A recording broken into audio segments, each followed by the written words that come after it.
அனைவருக்கும் வணக்கம். இனிய பலன் யூடியூப் சேனல் ரசிக நல்ல உள்ளங்களுக்கு ஒரு முக்கிய செய்தி. திரு ஹரிகேசநல்லூர் வெங்கட்ராமன் அவர்களுக்கு உடல்நிலை சரியில்லாத காரணத்தினால் இந்த நிகழ்ச்சியினை வரும் 19 நவம்பர் 2024 வரை அவரது மகன் HV கிருஷ்ணபிரசாத் நமக்காக தொகுத்து தர உள்ளார். மேலும் அனைத்து ராசி பலன்களும் திரு ஹரிகேசநல்லூர் வெங்கட்ராமன் அவர்களால் கணிக்கப்பட்டது என்பதினை இங்கு பதிவு செய்து கொள்கின்றோம். தொடர்ந்து ஆதரவு தரும் அனைத்து நல்ல உள்ளங்கள் தயவு கூர்ந்து இதனை ஆதரிக்கவும் தடங்களுக்கு வருந்துகிறோம். நன்றி.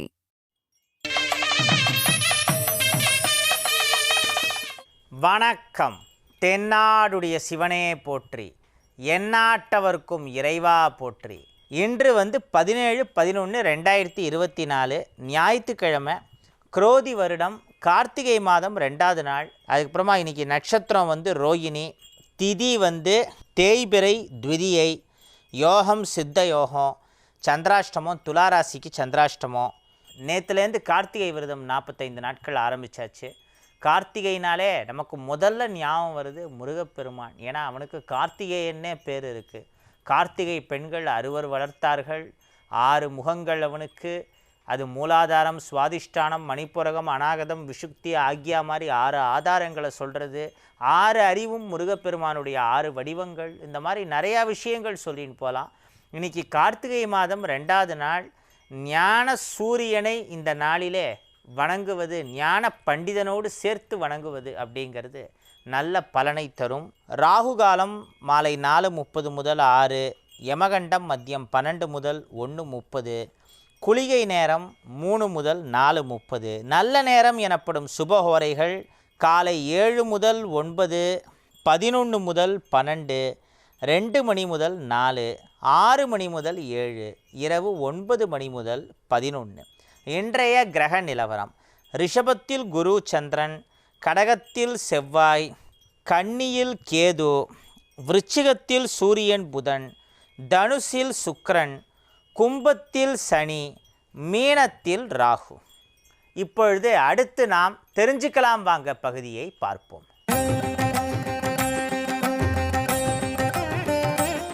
ஸ்ரீ மகமாரி அம்மன் துணை, ஸ்ரீ காமாட்சி அம்மன் துணை. ஐயா வணக்கம். எங்கள் வீட்டுக்கு அருகில் திருவாரூர் துர்காலயா சாலையில் விஸ்வகர்ம சமூகத்திற்கு சொந்தமான ஸ்ரீ காமாட்சி அம்மன் கோவில் நலமகாராஜா சாப விமோச்சனம் நீங்கி வழிபட்ட ஸ்ரீ வரப்பிரசாத விநியோகாம்பாள் சமேத அழகேஸ்வரர் கோவில் விரைவில் கும்பாபிஷேகம் நடைபெற உள்ளது. பிரார்த்தனை வேண்டுகிறோம். தாங்கள் சொல்லும் செயலும் வெல்லும். திருவாரூர் மாவட்டத்திலேருந்தே இந்த அன்பர் எழுதியிருக்கார். முத்துமாரியப்பன் MA. நம்ம அப்பா நிறையா கோவில்கள் வழிபட்டிருக்கார். அதில் இந்த கோயிலும் அவர் வழிபட்டிருக்கார் போல இருக்குது. கோவில் கும்பாபிஷேகம் சீக்கிரமாக நடக்கட்டும்.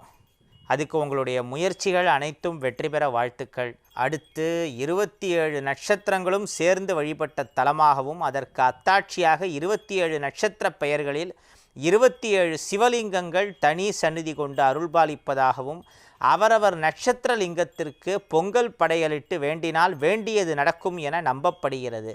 27 நட்சத்திரங்கள் வழிபட்ட திருவொற்றியூர் ஆதிபுரீஸ்வரர் ஆலயம் பற்றியும் ஆதிபுரீஸ்வரர் குறித்தும் கூறகள் ஜோதிடத்தின் ஆதியே. PR கவிதை ராஜா, தஞ்சை மாவட்டத்திலிருந்து. திருவொற்றியூர் அடியனோட வாழ்க்கையில் மறக்கவே முடியாத கோவில். என் அம்மா அப்பா தனியாகவும் அங்கே நிறையா தடவை போயிருக்காங்க. நம்ம பல தடவை போயிருக்கோம். இதுக்கு முன்னாடி வாரத்துக்கு 1 நாள் 2 நாள் நம்ம இருக்கிற நங்கநல்லூர்லேருந்து திருவொற்றியூர் 30 கிலோமீட்டர்ஸுக்கு மேலே டிஸ்டன்ஸு. இதுக்கு முன்னாடி நான் தினமும் கூட திருவொற்றியூர் போயிருக்கேன். திருவொற்றியூரில் 1000 ஆண்டுகளை கடந்த பட்னத்தார் சுவாமிகள் தன்னுடைய உடம்பையே சிவலிங்கமாக, ஜீவன சிவலிங்கமாக மாற்றின அந்த பட்னத்தார் சுவாமிகள் சமாதியிலேருந்து ஆரம்பித்து பாடகச்சேரி பைரவ சித்தர், அப்புடு சுவாமிகள்ங்கிற ஜட்ஜு சுவாமிகள், அப்புறம் ரோமச மகரிஷி எங்கள் சுயம்பு வடிவத்தில் இருக்கக்கூடிய மயிலாண்டவர் கோவில், எல்லையம்மன் கோவில், காகபுஜன்ற பல இடங்களில் ஜீவசமாதி ஆயிருக்கார். அங்கே காகபுஜன்றக்கும் ஒரு ஜீவசமாதி இருக்குது. அப்புறம் வீரராகவ சித்தர், இந்த மாதிரி பலவிதமான சித்தர்கள் ஜீவசமாதிகள் இது வந்து திருவொற்றியூரில் இருக்குது. திருவொற்றியூரில் திரும்பின பக்கமெல்லாம் ஜீவசமாதி. இந்தியாவிலேயே அதிக ஜீவசமாதி தமிழ்நாட்டில் இருக்குது. தமிழ்நாட்டிலேயே அதிக ஜீவசமாதி எங்கே இருக்குன்னா சென்னையில் தான். ஆமாம், சென்னையில் இருக்கிற அளவு ஜீவசமாதி வேறு எங்கேயுமே கிடையாது. அந்த சென்னையில் எங்கே ஜீவசமாதி ஜாஸ்தி இருக்குன்னா திருவொற்றியூரில் இருக்குது. அதுவும் திருவொற்றியூர்னு எடுத்துட்டா 27 நட்சத்திரங்களுக்கு தனித்தனியாக 27 லிங்கங்கள், 11 ஏகாதச ருத்ரர்கள் வழிபட்ட 11 லிங்கங்கள் அது தனியாக. அப்புறம் லகுலீசர்னு அங்கே சிவனுடைய ஒரு அபூர்வமான வடிவம். அதை காளாகம சைவர்கள்னு ஒரு பகுதியினர், அவர்கள் வந்து லகுலீசராக வந்து இறைவனை வழிபடுவாங்க. லகுலீசன், அவருக்கு வந்து கௌலீசர் அப்படின்னு ஒரு பெயர் இருக்குது. ரொம்ப விசேஷமான வடிவம். அந்த லகுலீசர் வடிவம் இருக்கிறது வந்து எனக்கு தெரிஞ்சு ரொம்ப அபூர்வம். அதில் சென்னை திருவொற்றியூர் ஒரு முக்கியமானது. அங்கே சிவன் எடுத்துட்டா ஒற்றியூர் ஆதிபுரீஸ்வரர்னு 2, அம்பாள்னு எடுத்துட்டா வடிவுடை அம்மன் அப்படிங்கிற திருப்புர சுந்தரி, வட்டப்பாறை காளியம்மன்னு 2. அங்கே ஸ்தல மரம்னு எடுத்துட்டாலும் மகிழ மரம் இருக்குது, அத்தி மரம் இருக்குது. இந்த மாதிரி நிறைய மரங்கள் வந்து உள்ளே இருக்குது. அங்கே ஸ்தல மரமும் வந்து 2 மரம் இருக்குது. மகிழடி சேவைங்கிறது ரொம்ப ஃபேமஸ் அங்கே. அங்கே அம்மன் 2, சுவாமி 2, ஸ்தல மரம் 2, இந்த மாதிரி பல விஷயங்கள் அங்கே வந்து திருவொற்றியூரில் எல்லாமே 2க்கும் மேலே. திருஞான சம்பந்தர், திருநாவுக்கரசர், சுந்தரமூர்த்தி நாயனார், இந்த 3 நாயன்மார்களும் அவங்களுடைய பாசுரங்களை, அந்த தேவார பதிகங்களை அருளிய இடமா வந்து திருவொற்றியூர் இருக்குது. அன்புள்ள ஐயா, தெரிஞ்சுக்கலாம் வாங்க நிகழ்ச்சி மிகவும் உபயோகமாக உள்ளது. நன்றி. என் 3 சந்தேகங்களை தெளிவுபடுத்தவும். ஒரே நாளில் பல கோவில்களுக்கு செல்லும் பொழுது நவக்கிரக சந்நிதியை ஒவ்வொரு கோயிலிலும் 9 முறை வலம் வர வேண்டுமா? இது முதல் கேள்வி. 2வது, அப்பார்ட்மெண்ட்டில் குடியிருப்போர் துக்க நிகழ்ச்சியில் கலந்து கொண்டு வீட்டிற்குள் சென்று குளிக்க வேண்டியுள்ளது.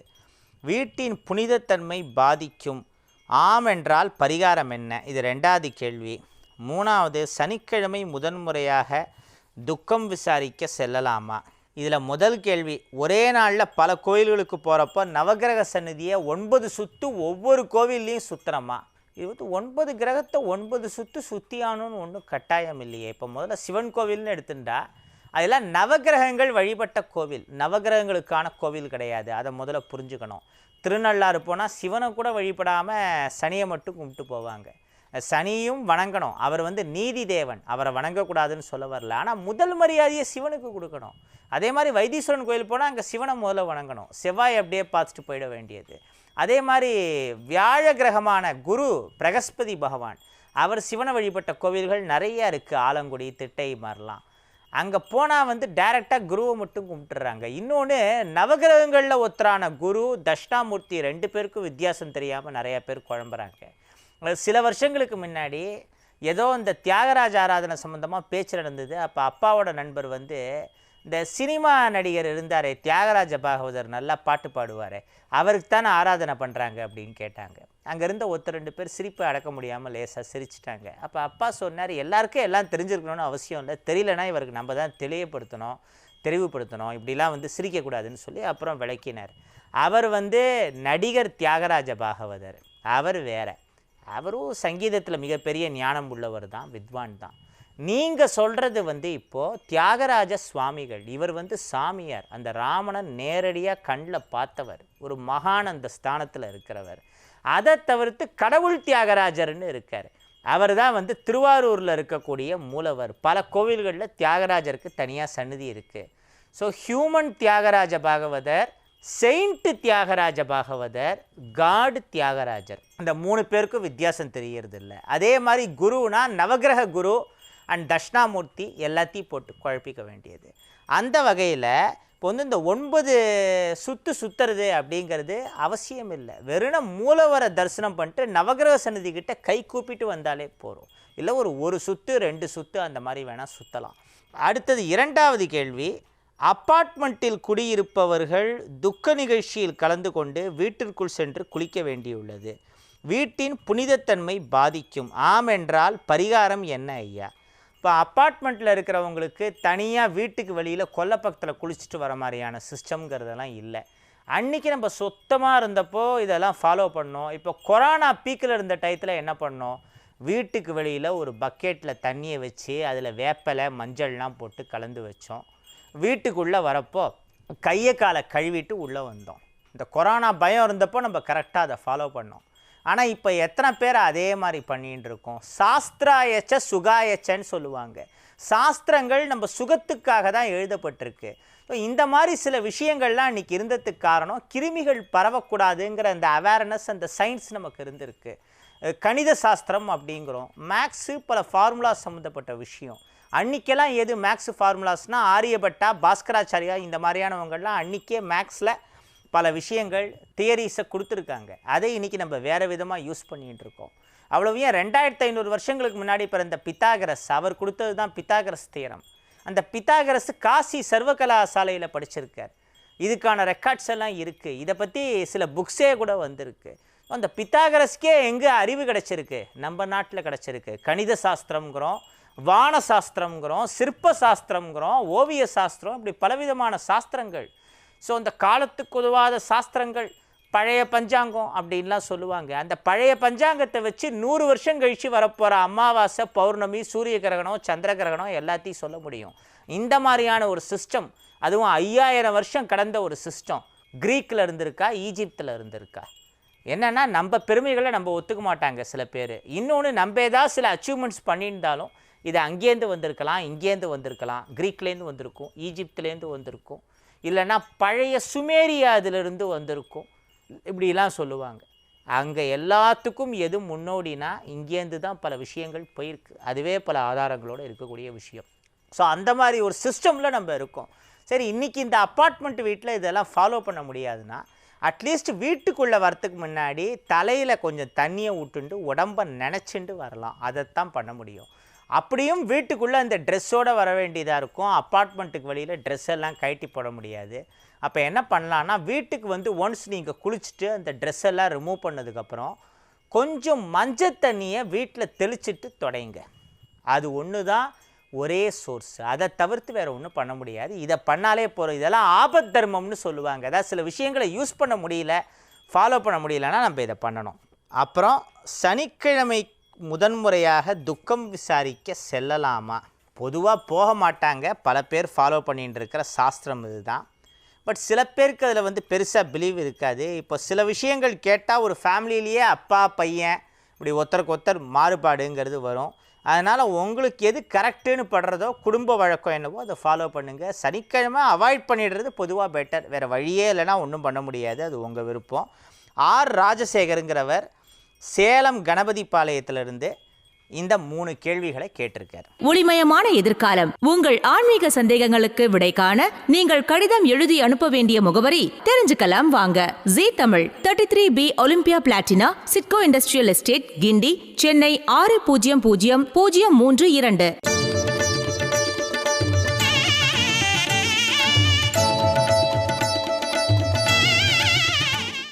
மேஷராசிக்கு இன்றைய நாள் ரொம்ப சிறப்பான நாள். நேற்று இன்னைக்கு 2 நாளுமே மேஷராசி விருச்சிக ராசி 2 ராசிக்கும் அமோகமாக இருக்கும், அற்புதமாக இருக்கும், அருமையாக இருக்கும். முக்கியமான காரணம் என்னென்னா, இப்போ ராசி அதிபதி நீச்சமாகி அது உச்சமடைகிறப்போ நீச்சபங்க ராஜயோகம்னு சொல்லுவாங்க.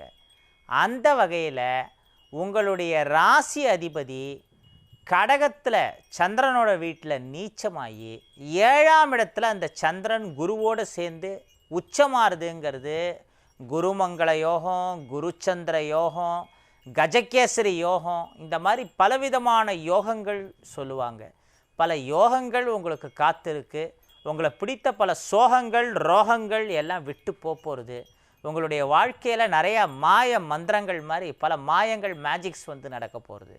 இதுதான் லைஃபா அப்படின்னு நினச்சவங்க இதுதான் லைஃபா அப்படிங்கிற லெவலுக்கு முன்னேறக்கூடிய சில விஷயங்கள்ங்கிறது நடக்கும். ஹெல்த் விஷயத்தில் மட்டும் கொஞ்சம் கவனமாக இருக்கணும். அதுவும் கரெக்டான விஷயங்கள். நம்ம உடம்பும் ஆரோக்கியமாக இருந்து மனசும் ஆரோக்கியமாக இருந்தால் பெருசாக நமக்கு ஏதாவது வியாதி வரணுன்னா கூட 90% அது இல்லாமல் போயிடும். மீதி 10% கர்மவினை வேலை செய்யும். ஸோ ஹெல்த்தில் மட்டும் கொஞ்சம் கவனமாக இருங்க.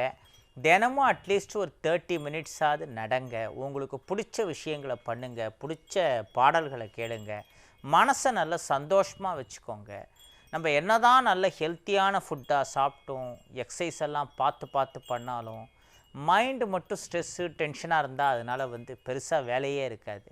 அதே சமயம் நீங்கள் லிமிட்டாக எக்ஸசைஸ் பண்ணுறீங்க, ஆனால் மைண்டை ரொம்ப ரிலாக்ஸாக வச்சுக்கிறீங்க, பாடியும் ரொம்ப ரிலாக்ஸாக வச்சுக்கிறீங்க, தினமும் நல்லா முடிஞ்ச அளவு சிரிக்கிறீங்க, சந்தோஷமாக இருக்கீங்கனாலே அதுலேயே உங்கள் உடம்பில் கரெக்டாக சுரக்க வேண்டிய சுரப்பிகள்லாம் சுரந்து ஆரோக்கியமாக இருப்பீங்க. எக்ஸசைஸுங்கிறதும் முக்கியம்தான், வாக்கிங்கிறதும் முக்கியம்தான். ஆனால் அதையெல்லாம் தாண்டி மனசை நம்ம லேசாக வச்சுக்கிறதுங்கிறது முக்கியம். தேவையில்லாத ஸ்ட்ரெஸ்ஸு டென்ஷன் அதில் கவனம் செலுத்தாமல் இருக்கணும். இப்போ என்னென்னா சில பேருக்கு மனசில் தேவையில்லாத எண்ணங்கள் வரும், அதை கண்ட்ரோல் பண்ணணும்னு நினச்சாதான் அது இன்னும் ஜாஸ்தியாகும். வேதாத்ரி மகரிஷி அவர்கள் இதை பற்றி ரொம்ப அழகாக சொல்கிறார். என்னென்னா மனசை அடக்க நினச்சா அது வந்து திமிரி எழும், ஆராய நினைத்தால் அடங்கும். மனசை அடக்க நினைக்காத, ஆராய நினை. மனசை ஆராயறதுங்கிறதெல்லாம் ரொம்ப பெரிய விஷயம். ஆனால் நம்ம இன்னும் சிம்பிளாக ஒரு விஷயம் பண்ணலாம். இப்போ ஒன்றும் இல்லை, ஒருத்தன் எப்பேற்பட்ட பலசாலி ரவுடியாக இருந்தாலும் அவனை ஒரே நேரத்தில் 40-50 பேர் சேர்ந்து அடித்தா சமாளிக்க முடியாது. அந்த மாதிரி உங்கள் மனசில் ஒரு தேவையில்லாத கெட்ட எண்ணம் வருதுன்னு வைங்க, அதை நீங்கள் கண்ட்ரோல் பண்ணணும்னு நினைக்கிறப்ப தான் ஜாஸ்தியாகும். கண்ட்ரோல் பண்ணாமல் டைவர்ட் பண்ணணும். அந்த கெட்ட எண்ணம் வர நேரத்தில் உங்களுக்கு பிடிச்ச ஒரு 40-50 விஷயங்களை நினைங்க. முதல்ல உங்கள் வாழ்க்கையில் நீங்கள் சம்பாதிச்சு எதாவது வாங்கின ஒரு பொருளாக இருக்கலாம், முதல்ல உங்கள் லைஃப்பில் வந்த முக்கியமான நபர்கள், முதல்ல உங்கள் வாழ்க்கையில் நடந்த நல்ல விஷயங்கள், முதல்ல நீங்கள் ஏதாவது ஒரு போட்டியில் வாங்கின பரிசு, இப்படி முதலாக ஏதாவது விஷயம் உங்கள் மனசுக்கு ஞாபகம் வரும் இல்லை, அதெல்லாம் ஞாபகம் வருதேன்னு திரும்ப நினச்சி பாருங்கள். உங்கள் மனசில் எப்போ தேவையில்லாத தாட்ஸு வந்தாலும் அதை கண்ட்ரோல் பண்ணுறதுக்கு பதிலாக அந்த நேரத்தில் வாண்டடாக அது உங்களுக்கு பிடிச்ச இசை, உங்களுக்கு பிடித்த நபர்கள், உங்கள் வாழ்க்கையில் ரொம்ப பிடிச்ச விஷயங்கள், உங்களுக்கு பிடிச்ச மாதிரி உங்கள் லைஃப்பில் நீங்கள் விருப்பப்பட்டு நடந்த விஷயங்கள் அது திரும்ப நினச்சி பாருங்கள். இப்படி ஒவ்வொரு தடவையும் மைண்டில் தேவையில்லாத தாட்ஸ் வரப்போ டேக் டைவர்ஷன் இதை ஃபாலோ பண்ணுங்கள். இதை நான் மேஷ ராசிக்கு மட்டும் சொல்லலை, 12 ராசியிலையுமே தினம் மனசில் பல தேவையில்லாத எண்ணங்கள் வருது, தேவையில்லாத டிப்ரெஷன் வருது, தேவையில்லாத டென்ஷன் வருது, தேவையில்லாத டெம்டேஷன் வருது. இப்படி சொல்கிறவங்க நிறைய பேர் இருக்காங்க. எதுக்கு இவ்வளோ டென்ஷன், எதுக்கு இவ்வளோ டெம்டேஷன், எதுக்கு இவ்வளோ எமோஷன்? அது எல்லாத்தையும் கண்ட்ரோல் பண்ணுறதுக்கு, சால்வ் பண்ணுறதுக்கு ஒரு சிம்பிளான ட்ரிக்கை 12 ராசியை சேர்ந்தவங்களுக்கும் சொல்லியிருக்கேன். இதை வந்து ஃபாலோ பண்ணால் சந்திராஷ்டமம் வர நாளில் கூட உங்களுக்கு அதோட பாதிப்பை பெரிய அளவில் குறைக்கும். நம்ம மனசு நம்ம கையில் தான் இருக்குது. நம்ம வாழ்க்கை வேணால் கடவுள் கையில் இருக்கலாம், ஆனால் நம்ம மனசு நம்ம கையில். ஸோ நம்ம மனசை நம்ம கரெக்டான விதத்தில் கையாண்டா என்ன பண்ணும், அந்த மனமானது நம்ம வாழ்க்கையிலையும் சில மேஜிக்ஸை ஏற்படுத்தும். நமக்கு என்ன தான் கர்மவினைப்படி நல்லது நடக்கும்னு இருந்தாலும், கடவுளே நம்ம கூரையை பிச்சுட்டு கோடிக்கணக்கில் கொட்டுறதுக்கு தயாராக இருந்தாலும், நம்ம மைண்டில் நெகட்டிவ் வைப்பு ஜாஸ்தியாக இருந்தால் ஓட்டப்பாத்திரத்தில் நிரப்புற தண்ணீர் மாதிரி தான். அதனால் மனசை லேசாக வச்சுட்டு இந்த மாதிரி சில ட்ரிக்ஸ் எல்லாம் ஃபாலோ பண்ணுங்கள். மைண்டில் தேவையில்லாத எண்ணங்கள், கவலைகள் வரப்போ இதெல்லாம் பின்பற்றினா இந்த நாள் மட்டும் இல்லை, எல்லா நாளுமே வந்து மேஷராசிக்கும் சரி, இதை ஃபாலோ பண்ணுற மற்ற 11 ராசிகளுக்கும் சரி நல்ல நாளாகவே இருக்கும். ரிஷபராசிக்குன்னு எடுத்துட்டா இந்த பரிவர்த்தனா யோகத்தை பற்றி ஏற்கனவே பார்த்தோம். அந்த பரிவர்த்தனா யோகம் தரும் பலனால் உங்கள் வாழ்க்கை வந்து அமோகமாக இருக்கும். இந்த பரிவர்த்தனா யோகத்தின் மூலமாக உங்கள் லைஃப்பில் சில பரிவர்த்தனை எக்ஸ்சேஞ்சுங்கிறது நடக்கும். அதாவது உங்களுக்கு தெரிஞ்ச பர்சனுக்கு நீங்கள் ஒரு விஷயத்தை கொடுத்து ஹெல்ப் பண்ணுவீங்க, கைட் பண்ணுவீங்க. உடனே அவர் என்ன பண்ணுவார், உங்களுக்கு இன்னொரு விஷயத்தை கொடுத்து ஏதாவது ஒரு விஷயத்தில் கைட் பண்ணி ஹெல்ப் பண்ணுவார். விட்டு கொடுப்பது தான் வாழ்க்கை என்பதற்கு இணங்க நீங்கள் உங்களை சுற்றி இருக்கிற சில பேருக்கு கை தூக்கி விடுறது, நல்லது பண்ணுறதுங்கிறது பண்ணுவீங்க. அப்படி பண்ணுறப்போ அது மூலமாக சில நன்மைகள் வரும். ஆனால் அதை எதிர்பார்த்து பண்ணால் எப்போதுமே நல்லது நடக்காது. பொதுவாகவே நிறையா பேர் சொல்கிற விஷயம் என்னென்னா, இன்றைக்கி வந்து கெட்டவன் தான் வந்து சந்தோஷமாக இருக்கான். இன்னொன்று, நம்ம யாருக்கா உதவி பண்ணுறோன்னா நம்ம யாருக்கு உதவி பண்ணுறோமோ அவங்க தான் நம்ம முதுகை குத்துறாங்க, நம்மளை காயப்படுத்துகிறாங்க. இந்த மாதிரி விஷயம்லாம் 1-2 பேருக்கு நடந்திருக்கும். அதை அவங்க ஊரில் மைக்கு போட்டு எல்லாருக்கும் முச்சந்தியில் நின்று சொல்கிறதுங்கிறது, இந்த சோஷியல் மீடியாவில் இந்த மாதிரியான விஷயங்களை சொல்கிறதுங்கிறது இன்னும் பல ஆயிரம் பேருக்கு இந்த மாதிரியான நெகட்டிவ் விஷயங்கள்ங்கிறது ரீச் ஆகுது. ஸோ நம்ம என்ன பண்ணணும், அந்த மாதிரி நெகட்டிவான விஷயங்களை மனசில் எடுத்துக்காமல் ஏற்றுக்காமல், நம்ம யாருக்காவது நல்லது பண்ணால் அவன் நமக்கு பதிலுக்கு பண்ணுறானோ இல்லை பண்ணாமல் போகிறானோ இல்லை முதுகில் குத்துறானோ அது ஒரு பக்கம் இருக்கட்டும். ஆனால் நம்மளால் இந்த சின்ன விஷயத்தை பண்ண முடியும். இதை பண்ணுறதுனால நமக்கு எந்த லாஸும் வரல. நம்மளால் முடிஞ்ச நல்லதை பண்ணுவோம், கடமையை செய்வோம், பலனை எதிர்பார்க்க மாட்டோம். வந்தால் வரட்டும், இல்லைனா பிரச்சனை இல்லை அப்படிங்கிற இந்த மென்டாலிட்டியோட எதிர்பார்க்காம நம்ம ஒரு விஷயத்தை பண்ணாலே கண்டிப்பாக அதுக்கான பலன்கிறது வரும். அதுவும் இந்த பரிவர்த்தனா யோகத்தோட ஸ்பெஷாலிட்டியே என்னென்னா, நீங்கள் ஒருத்தருக்கு ஏதாவது ஒரு விஷயத்தை பண்ண போய் அது மூலமாக உங்களுக்கு 10-15 நல்ல விஷயங்கள் வருது தான். ஸோ இந்த ரிஷபராசின்னு மட்டும் இல்லாமல் எந்த ராசியாக இருந்தாலும் இந்த மாதிரி நெகட்டிவான விஷயங்களை மனசில் ஏற்றுக்காமல் நம்மளால் முடிஞ்ச கடமையை நம்ம செய்வோன்னு செஞ்சால் கண்டிப்பாக பலன்கிறது வரும். மிதுன ராசிக்குன்னு எடுத்துட்டா இன்றைய நாள் மிக சிறப்பான ஒரு நாள்னு சொல்லலாம். குறிப்பாக இந்த ஃபேன்சி ஸ்டோர் மாதிரியான ஷாப்பெல்லாம் வச்சுருக்கிறவங்க, அழகு சாதன பொருட்கள், கிஃப்ட்டு, வாசனை திரவியங்கள் இந்த மாதிரியான விஷயங்களை விற்பனை பண்ணுறவங்களுக்கு இன்றைக்கி திடீர்னு சில விஷயங்கள் ஜாக்பாட் மாதிரி நடந்தாலும் நடக்கும். பிஸ்னஸில் முக்கியமான ஆர்டர் கிடைக்கிறதுக்கு நிறையா வாய்ப்பு இருக்குது. கடகராசிக்கும் இன்றைய நாள் ரொம்ப சிறப்பான நாளாக இருக்கிறது. குறிப்பாக சொல்வது என்றால் தொலை தூரத்திலிருந்துனா ஏதாவது வெளிநாடுகளிலிருந்து அங்கே இருக்கக்கூடிய நண்பர்கள், உறவினர்கள் கான்டாக்ட் மூலமாக உங்களுக்கு முக்கியமான சில விஷயங்கள் வரும். அதுவும் இந்த வெப் டிசைன் பண்ணுறது, டெக்னிக்கல் சம்மந்தப்பட்ட விஷயங்கள், அந்த கோடிங், ஆர்டிஃபிஷியல் இன்டெலிஜென்ஸ் இந்த மாதிரியான விஷயங்கள்லாம் சொல்லலாம். இந்த மாதிரி ரொம்ப டெக்னிக்கலான துறையில் இருக்கிறவங்களுக்கு வாழ்க்கையில் மிகப்பெரிய திருப்பு முனையாக சில விஷயங்கள் வெளிநாட்டிலிருந்து வரும். சிம்ம ராசிக்குன்னு எடுத்துட்டா இன்றைய நாள் சிறப்பான நாளாக உங்களுக்கு இருக்கிறது. நண்பர்கள் மற்றும் உறவினர்கள் மத்தியில் உங்களுடைய புகழ், பேர் எல்லாமே கொஞ்சம் லைட்டாக ஓங்குற மாதிரியான சில விஷயங்கள்ங்கிறது நடக்கும். அந்த மாதிரியான விஷயங்கள் நடக்கிறப்போ முக்கியமாக நீங்கள் 2 விஷயங்கள்ங்கிறது பண்ணணும். என்னென்னா, பாஸ்டில் நம்ம எப்படி இருந்தோம், இப்போ அடுத்து ஃப்யூச்சரில் நம்ம எப்படி இருக்கணும் அப்படிங்கிற அந்த 2 இதுவுமே முக்கியம். அதான் அரிமானோக்குன்னு சங்க இலக்கியங்களில் சொல்லுவாங்க. சிங்கம் என்ன பண்ணும், கொஞ்சம் தூரம் நடந்து வந்த பாதையை திரும்ப பார்க்கும். ஏன்னா காட்டுக்கு ராஜான்னு அதை சொல்கிறோம்ல, சிங்கம் மாதிரி ரொம்ப பவர்ஃபுல்லான மிருகங்களுக்கெல்லாம் பின்னாடி இருந்து தான் எதிரிகள் தாக்குவாங்க. நம்ம நடந்து வந்த பாதை கரெக்டு தானா, பின்னாடி ஏதாவது பிரச்சனை இருக்காங்கிறத திரும்பி பார்க்கும். அந்த மாதிரி நம்ம லைஃப்பில் சில ஸ்டெப்ஸு மேலே வரப்போ பாஸ்ட்டையும் கொஞ்சம் திரும்பி பார்க்கணும். ஏன்னா அப்போ தான் பாஸ்ட்டை விட ஃப்யூச்சரில் நம்ம என்ன பெட்டராக பண்ணணுங்கிறது தெரியும். ஆனால் அதே சமயம் பாஸ்ட்லேயே நம்ம லாக் ஆகிடக்கூடாது. ஃப்யூச்சரில் நாளைக்கு என்ன பண்ணணும், சேவிங்லேருந்து ஆரம்பித்து எல்லா விஷயமும் யோசித்து பிளான் பண்ணி பண்ணுறதுங்கிறது. அந்த மாதிரி சிம்மராசிக்கு இப்போ சில விஷயங்கள்ங்கிறது வரும், சில ஆப்பர்ச்சுனிட்டிஸுங்கிறது கிடைக்கும். உங்களுடைய புகழ், பேர் எல்லாம் ஓங்குற மாதிரி சில விஷயம் நடக்கும். அதை கரெக்டாக யூட்டிலைஸ் பண்ணி பிளான் பண்ணி பண்ணிங்கன்னா வாழ்க்கையில் நிச்சயமாக நல்ல விஷயங்கள் நடக்கும். கன்னிராசின்னு எடுத்துட்டாலே அவங்க ரொம்ப ஃபன்னியான ஜாலி பர்சன்ஸ் தான். கன்னினாலே ஃபன்னின்னு சொல்லலாம். ரொம்ப எல்லாரையும் மகிழ்வித்து அதனால் மகிழ்பவர்கள். மகிழ்தல் அப்படிங்கிறது தான் இருக்கிறதுலையே ரொம்ப சிறப்பான விஷயம். நம்ம மட்டும் சந்தோஷமாக இருந்தால் போருமா, நம்மளை சுற்றி இருக்கிற 4 பேரும் நம்மளால் சந்தோஷமானோம், அதனால் நம்மளும் சந்தோஷமானோம். அதுதான் ஒரு நல்ல இனிமையான ஒரு ஹாப்பியான லைஃபுங்கிறது. அந்த வகையில் உங்களால் ஏற்கனவே சந்தோஷப்பட்ட பலனடைந்தவர்கள் மூலமாக நீங்கள் மறுபடியும் பலனை அறுவடை செய்வதற்கான வாய்ப்புகள் வரும். துளாராசிக்கு இன்றைய நாள் சந்திராஷ்டமமாக இருக்கிறது. அதனால் பேச்சிலும் எண்ணத்திலும் சற்று கவனத்தோடு நிதானத்தோடு இருக்க வேண்டும். தியானம் மாதிரியான விஷயங்களெல்லாம் கொஞ்சம் முறையாக பண்ணுங்கள். அதை பண்ணுறதன் மூலமாக உங்கள் வாழ்க்கை சிறக்கும். மனசை கொஞ்சம் கட்டுப்பாடோடு வச்சுக்கோங்க, அவ்வளோதான்.